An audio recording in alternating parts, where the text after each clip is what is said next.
Well, I wasn't poor by most people's standards, but I came from a family with a poor attitude, if you know what I mean. Because rich, poor, middle class, poverty starts with a fundamental attitude. Poverty is passed on. It's taught in your family.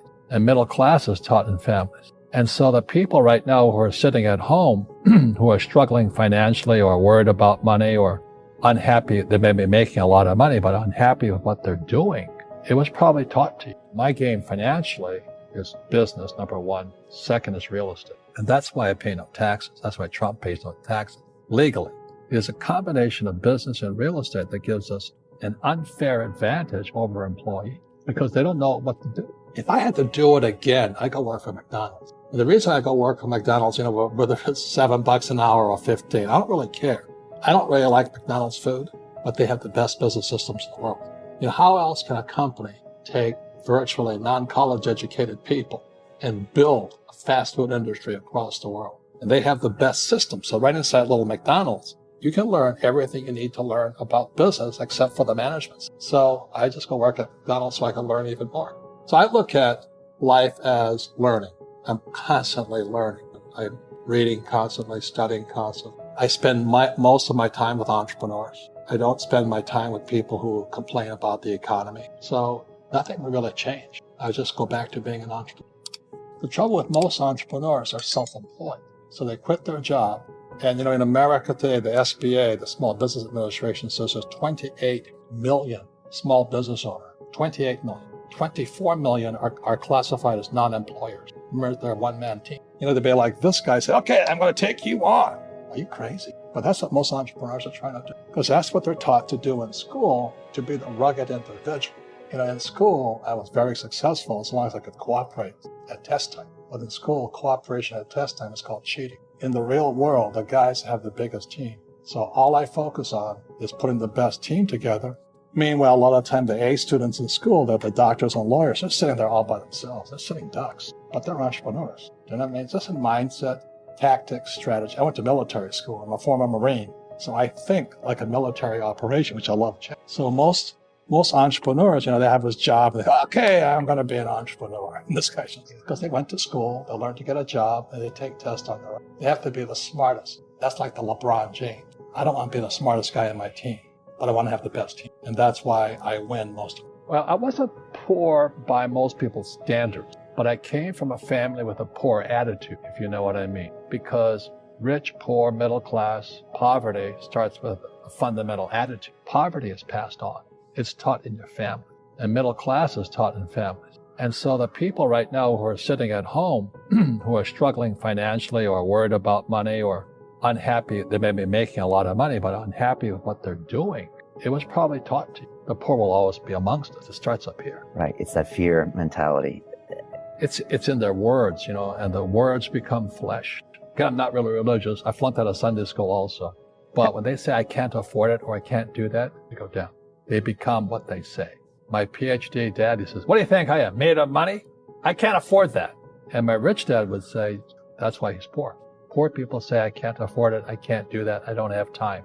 Because it's an escape. It's an escape. You know what I mean? It's easy to say I can't afford it. My game financially, and that's why I pay no taxes. That's why Trump pays no taxes legally.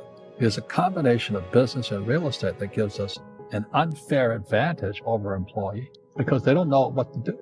Depreciation is what the government wants us to do. So in other words, there's three things. There's appreciation, amortization, and depreciation. So the way guys like Trump and Kushner and the rich guys do it is called the McDonald's formula of business. The business of McDonald's is not hamburgers. The business of McDonald's is real estate. And that's the formula. So every time you go past the McDonald's stand, you deserve a break today, eat at McDonald's. But they're not seeing the real game. The game is that little hamburger stand is buying the most expensive real estate in the world.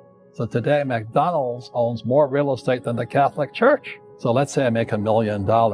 I don't want to pay tax on that. So I take that $1 million, instead of spending it on something stupid, I buy a piece of real estate. So let's say for $5 million. So I go from $1 million to $5 million. Then I appreciate, depreciate, and amortize that $5 million, and it offsets my $1 million in tax. Well, most successful entrepreneurs have gone bust. Henry Ford, an old-time entrepreneur. He went bust 5 times. You look at Steve Jobs, his own board fired him. Bill Gates was taken before the Supreme Court for monopolistic practice. Even my friend Donald Trump went down $1 billion.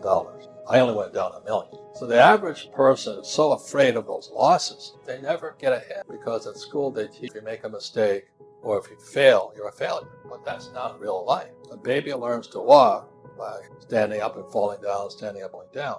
And our school system punishes you for that. That's why my poor dad, an academic, was so unsuccessful. He was terrified of me. If you're going to buy something, he says, if you haven't found one property in 100 deals, you start again.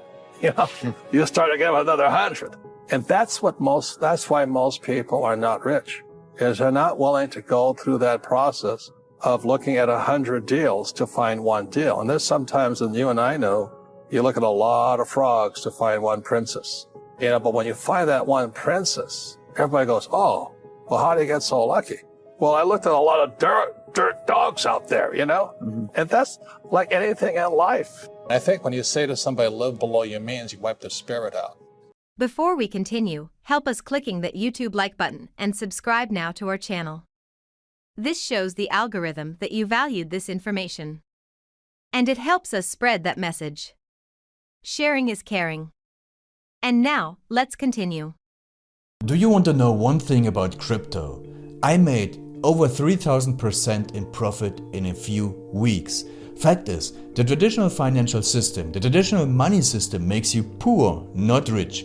If you want to earn $500,000, $1 million, you have to wait until you're 50, 60, 70 in the traditional financial system, and you probably will still be broke. And you will be old. This is not a sexy combination, as you can imagine. But the question is, how can you start in crypto and make these profits? Where to invest? Where to start? My name is Gunnar and I'm from Germany, as you can hear, and things are a little bit different in Germany. More about that later on. Fact is, there are lots of different cryptocurrencies. It's a gigantic universe where beginners and professionals get easily lost. But there is light at the end of the tunnel. There are 7 key steps you need to follow to become successful in this market. You have to know them, and if you fail one of them, it's literally impossible to succeed in this market. Just an example, one of the key points is your exchange, and one of the biggest are, for example, Binance and Coinbase.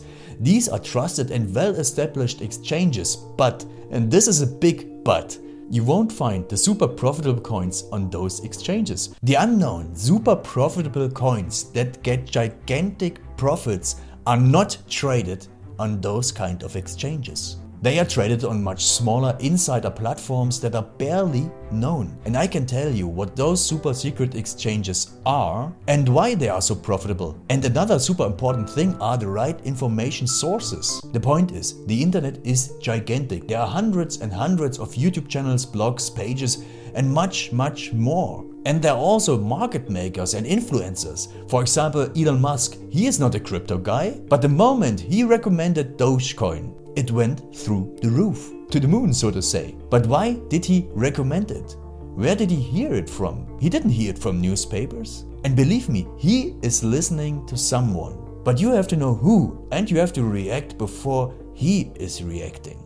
This is really, really important. And these are only 2 of the 7 steps you have to follow in order to be successful in crypto. And if you want to know all of these steps in much more detail, and if you want to have a comprehensive checklist, here's what you should do. There is a link below this video. Click on this link and you will get the opportunity to subscribe to my channel. Click on the link and you will see a video where I explain the next steps. So see you soon. Click on the link now. I'll see you there.